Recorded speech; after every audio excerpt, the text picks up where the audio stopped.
प्रीती दामले आश्वस्त सर्व्हिसेस या ज्येष्ठ नागरिकांसाठी काम करणाऱ्या संस्थेची सहसंस्थापिका. आश्वस्त ज्येष्ठ नागरिकांना आयसोलेशन आणि एज रिलेटेड जी डिसेबिलिटी येते त्याच्यावरती सोल्युशन देण्याचं काम करतं. वेगवेगळ्या प्रकारे त्यांना मदत करणे हे आपलं मुख्य ध्येय आहे. जेणेकरून या वयामुळे येणारी किंवा मुलं इथे नसतात, बाहेरगावी असतात, बाहेर देशांमध्ये असतात आणि मग रोजच्या दैनंदिन आयुष्यामध्ये ज्या अडचणी येतात त्याच्यावरती मात करण्याचा आपण प्रयत्न करतो आहोत. आश्वस्तचं एक उद्दिष्ट 2 जनरेशनमधला कनेक्ट वाढवणं आणि 2 म्हणजे हे मुलं आणि आईवडील एवढंच नव्हे तर नातवंड आणि आजी आजोबा हा कनेक्ट वाढवणं, इंटरजनरेशनल कनेक्ट वाढवणं हा पण आहे. आणि याच अनुषंगाने आज आपल्याकडे एक छोटी पाहुणी आलेली आहे. छोटी म्हणजे अगदी छोटी, जेमतेम 15 वर्ष पण अजून पूर्ण नसलेली सोनिया दफ्तरदार. नॉर्थ कॅरोलायनामधनं ती आलेली आहे. हाय सोनिया. हाय. सो आज तुला इथे बोलून मला खूप आनंद होतोय. मी जेव्हा तुझ्याबद्दल ऐकलं तेव्हा मला खूप कुतूहल वाटलं की काय ड्राईव्ह आहे की ज्याच्यामुळे तू आत्ता जे काही करते आहेस, काय करतेस ते तू सांग. मी सांगणार नाही आहे प्रेक्षकांना. ॲब्सोल्युटली. सो मला पुस्तकं खूप आवडतात. सो सगळ्यात पहिला मी माझा असा प्रोजेक्ट सुरू केलेला हा सीड्स ऑफ रीडिंग होता. सीड्स ऑफ रीडिंगमध्ये मी ॲक्सेसिबल रीडिंग व्हिडिओज बनवते, कारण सगळ्यांकडे इंटरनेट असतं पण पुस्तकं किंवा त्यांच्या आईवडिलांना वेळ असतो वाचून दाखवायला पुस्तकं असं काही नाही. सो असे मी व्हिडिओ बनवते आणि ॲम्बॅसेडर्स रिक्रूट करते जे माझ्याबरोबर असे व्हिडिओज बनवतील.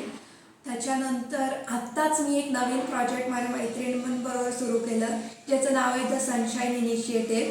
त्याच्याबरोबर सिमिलर टू ह्याची मिशन मी हे करते, सिनियर सिटिझन्सना आम्ही मदत करतो. सो ते इंटरजनरेशनल कनेक्ट आम्ही फॉस्टर करतो. पेनपॅल प्रोग्राम आम्ही सुरू करायचा विचार करतो आहे आणि अशा काही काही गोष्टी करतो.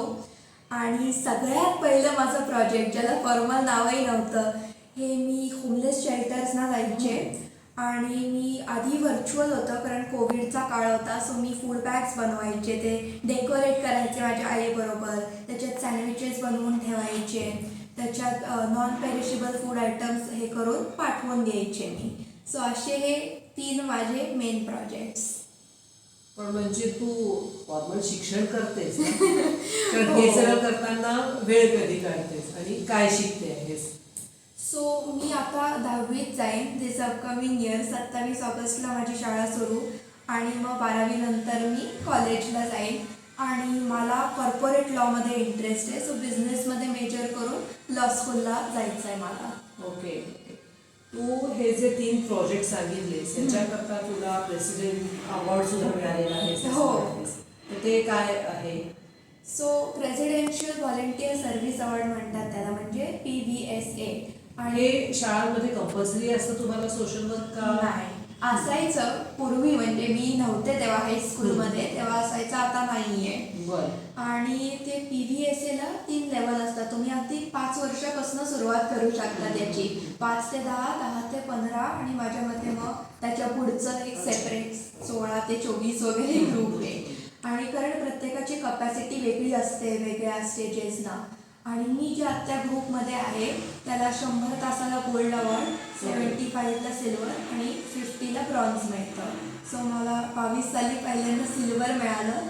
अरे वा. थँक्यू. सो 100 आणि 75 आज किती ड्युरेशनमध्ये असतात ते? एका अकॅडमिक स्कूल इयरमध्ये. सो आमच्यासाठी ते ऑगस्ट ते जून अशा इयरमध्ये.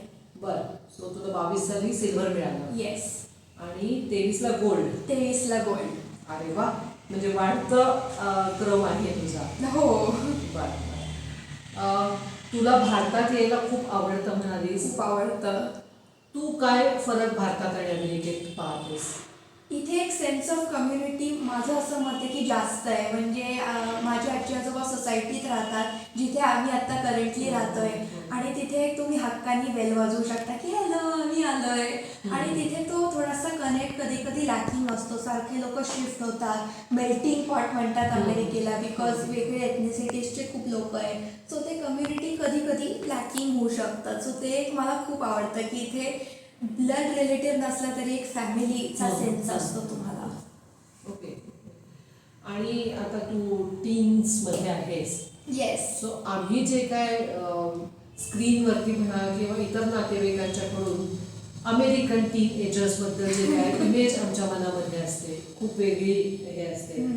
त्याच्यात कंपल्सरी शाळेमध्ये म्हणून सोशल वर्क हा वेगळा भाग झाला, पण आपल्या आपल्या विश्वात राहणारी आजूबाजूच्याशी काही देणं घेणं नसणारी अशी एक ती इमेज आहे. हो आहे.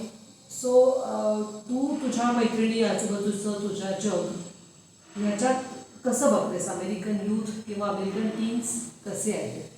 मला असं वाटतं की खूप मिसअंडरस्टँडिंग्स आहेत अमेरिकन टीन्सबद्दल. म्हणजे तिथे प्रेशर्सही खूप असतात, एक्स्ट्रा करिक्युलर करा, सोशल वर्क करा, आणि त्या प्रेशरखाली खूप लोक त्यांना ते झेपत नाही. मग ते थोडे आयसोलेटेड होऊ शकतात आणि ते एक काइंड ऑफ इमेज फक्त दिसतं की हे आयसोलेटेड आहेत, कोणाशी बोलत नाही. पण असं असतंच असं काही नाही. आणि माझ्या मते बिकॉज एवढा प्रेशर आहे की हां आता सोशल वर्क केलं पाहिजे, म्हणून लोक एवढा वेळ घेत नाहीत स्वतःचा इंटरेस्ट एक्सप्लोर करायला. मला बोलायला आवडतं, मी सिनियर्सची बोलते, एवढा विचार करायलाही ते ना वेळ मिळत नाही. सो माझ्या मते जर एखादी मोमेंट घेतली, त्याच्यावर विचार केला आणि त्याप्रमाणे सोशल वर्क केलं तर सगळ्यांना आवडायला हरकत नाही. Okay okay. दुसरं एक इथे आमचे जे आश्वस्तचे क्लायंट आहेत तर ते बहुतेक सगळे 75+ आहेत आणि पुष्कळांची नातवंड तिकडे आहेत. तर त्यांच्या बोलण्यात असं एक येतं की मुलं जेव्हा म्हणजे नातवंड जेव्हा लहान होती तोपर्यंत त्यांचा आमचा कनेक्ट चांगला होता, पण आता आम्ही गेलो तर ते एक तर घरी नसतात, युनिव्हर्सिटीमध्ये असतात आणि आता आम्ही रिलेट नाही करू शकत. तर तुझं आणि तुझ्या आजीचं आजोबांचं नातं कसं आहे? आय वुड से आमचं खूप स्ट्रॉंग नातं आहे. बिकॉज माझी आईच त्यांना रोज फोन करते, तर रोज फोन करते तर 5 मिनटं का होईना मी बोलतेच. आणि विकेंडला जास्तच वेळ असतो, सो 1 तासभर अशा आमच्या गप्पा होतात. आणि मला त्यांच्यावर बोलणं, आता राहणं, बिकॉज आम्ही त्यांच्यावर राहतोय, खूप आवडतं. आणि माझ्या मते जर प्रत्येक टीनेजरनी एक 5-10 मिनटं तरी घेतले तर त्यांच्याकडनं खूप शिकण्यासारखं पण आहे, कारण त्यांनी इतके वेगळे एक्सपिरियन्सेस थ्रू ते गेलेत. आता माझेच आजोबा सायकल चालवत जायचे कामाला किंवा शाळेला, जे मी इमॅजिनही करू नाही शकत, पण ऐकून असं खूपच ते इन्स्पायरिंग वाटतं की एवढं त्यांचं डेडिकेशन होतं स्वतःच्या कामात. सो आय थिंक असे बऱ्याच आजी आजोबांकडे आहेत inspiring stories. Okay. So Sonia social वर्कमध्ये एवढे तास देते आहे, शाळेमध्ये म्हणजे शाळा तर चालू आहेच तिची, पण म्हणजे ती अजिबातच काही स्वतःचा एक्स्ट्रा करिक्युलर किंवा हे म्हणतात तसं काही आहे का? तर तसंही नाही. बॅले शिकते आहे. हो. बॅलेच बॅलन्स Yes. प्रायमरीली. तर हे सगळं कसं बॅलन्स करतेस? प्रेशर येत नाही का? जे तू म्हणालीस की खूप प्रेशर्स असतात. प्रेशर हे आय वुड से सगळ्यांच्याच at the back of the mind असतं, कुठल्याही तुम्ही स्टेज ऑफ लाईफला असाल तरी, आणि माझ्याही असतं. पण आय वुड से की तिथे 5वी-6वीपासूनच 4-5 टीचर्स असतात, कुठकुठे तुम्हाला बिल्डिंगमध्ये जायला लागतं, सो आणि वेगवेगळे क्लब्स असतात. सो एक टाईम मॅनेजमेंट तुम्ही नसेल तरी अक्वायर करता स्किल, सो ते एक मी केलं acquire.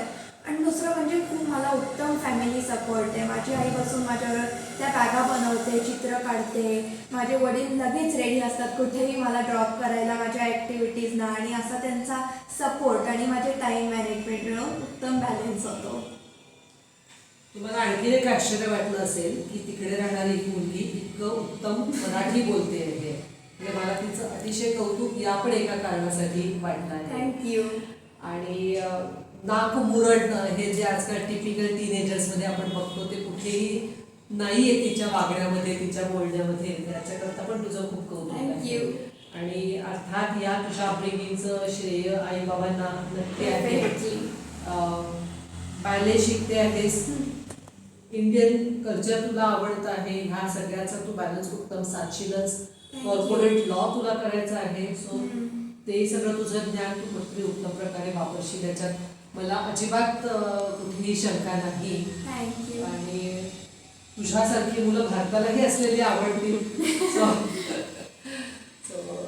All the best. Thank you. आणि तुला जे जे करायचं आहे उत्तम कर, याच्याकरता तुला खूप खूप शुभेच्छा. Thank you so much.